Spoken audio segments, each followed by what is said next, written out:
নমস্কার বন্ধুরা, আজকের আবারও চলে এসেছি রান্নাঘরে। আজকে আমি নিয়ে এসেছি একদম সিম্পল, খুব সহজভাবে তাড়াতাড়ি হয়ে যাওয়ার একটা রেসিপি। আজকে আমি নিয়ে এসেছি ঝিঙে। এই যে দেখুন, এইভাবে লম্বা লম্বা করে কেটে নিয়েছি। এখানে আমি বেশ হাফ কিলো মতো ঝিঙে নিয়েছি, দুটো বড় বড় সাইজের একদম কচি। আর এখানে নিয়েছি দুটো ছোট ছোট সাইজের আলু, এইভাবে সরু সরু লম্বা লম্বা করে কেটে নিয়েছি ঝিঙের মতো। আর এখানে নিয়েছি আমি 4 চামচ মতো পোস্ত, একদম পিওর পোস্ত আছে, এর মধ্যে কোনো কিছু মিলাইনি আমি, সেটাকে আমি শিলে বেটে নিয়েছি। পোস্তটা কম বেশি আপনাদের মতো করে নিতে পারেন। তো আমি আজকে বানাবো ঝিঙে আলু পোস্ত। ঝিঙেটা যেহেতু হয়ে গেলে অনেকটাই কমে যাবে, তাই একটু আলু দিয়েছি। আর আমাদের এটা ঝিঙে আলু পোস্তটাই বেশ ভালো লাগে। তো চলুন, সবার আগে আমি কড়াই বসিয়ে দিয়েছি।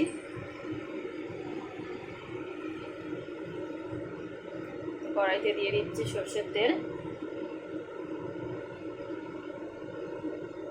এটা একদম ঝটপট হয়ে যাবে, একদম সহজভাবে বানাচ্ছি আমি, কোনো রকম এক্সট্রা মশলা না, এক্সট্রা কিছু না।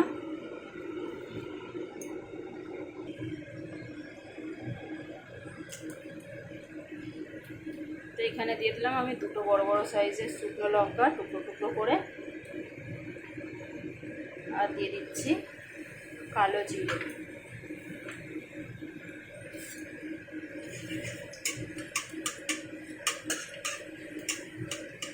ফোড়নটাকে বেশ সুন্দর করে নাড়াচাড়া করে নিয়েছি। এখন দিয়ে দিচ্ছি আলু। আলুটাকে দিয়ে আমি কিছুক্ষণ নাড়াচাড়া করে নেব। তারপরে আমি দেব ঝিঙেটা।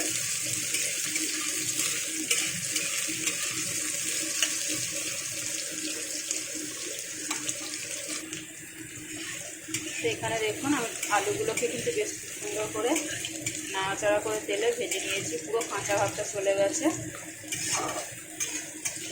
শুধু লাল করে ভাজিনি।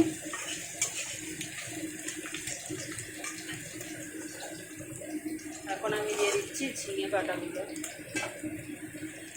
কেটে রাখা ঝিঙেগুলো দিয়ে দিলাম, দিয়ে এবারে আরও খুব সুন্দর করে নাড়াচাড়া করে নেব।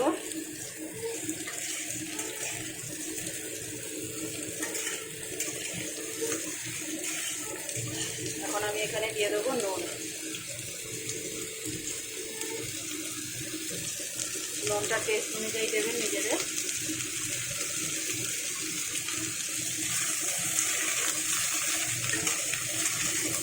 এখন আমি এখানে খুব সুন্দর করে নাড়াচাড়া করে ঢাকা দিয়ে দেবো, দিয়ে গ্যাসটাকে একদম লো করে দেবো।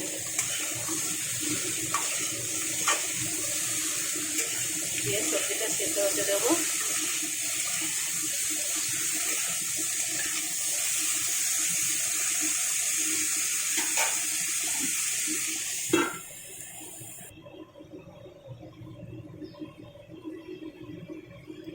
তো দেখুন বন্ধুরা, আমি কিন্তু এক ফোঁটাও জল দিইনি, ঝিঙে থেকে অনেকটাই জল বেরিয়েছিল, তাতেই কিন্তু পুরো সবজি সেদ্ধ হয়ে গেছে খুব সুন্দরভাবে।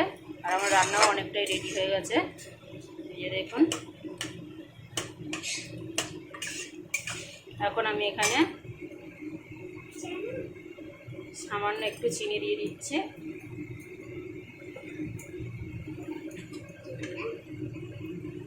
এবার দিয়ে দিচ্ছি পোস্ত বাটাটা।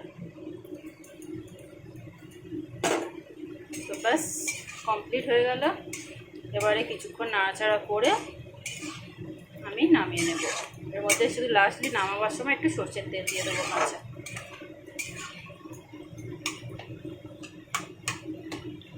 এবারে আমি গ্যাসটাকে মিডিয়ামে করে দেবো, দিয়ে আরও কিছুক্ষণ ঢাকা দিয়ে রেডি করব।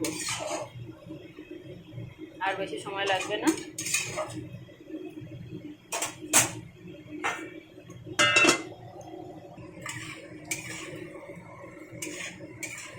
তো দেখুন বন্ধুরা, এখানে কিন্তু একটা খুব সুন্দর স্মেল এসছে, খুব সুন্দর একটা গন্ধ বেরোচ্ছে এটা।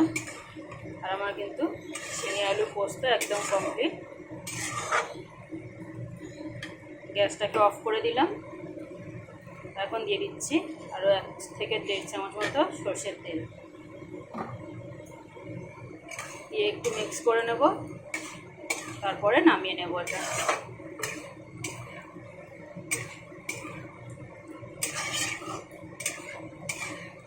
আপনারা যদি চান এটাকে কালার করতে পারেন হলুদ দিয়ে, অসুবিধা নেই। আমরা একদম কালার খুব একটা করি না, পছন্দ করি না। পোস্ততে একদম সাদাই পছন্দ হয়, সেরকমই করেছি। চলুন এবার এটাকে নামিয়ে ফেলি। তো বন্ধুরা, আজকে ভিডিওটা কেমন লাগলো অবশ্যই একটা লাইক কমেন্ট শেয়ার করে জানাবেন। আমার ভিডিওটা দেখার জন্য অবশ্যই ধন্যবাদ। আমার চ্যানেলটাকে সাবস্ক্রাইব করে আমার পাশে থাকবেন। তো টাটা বন্ধুরা।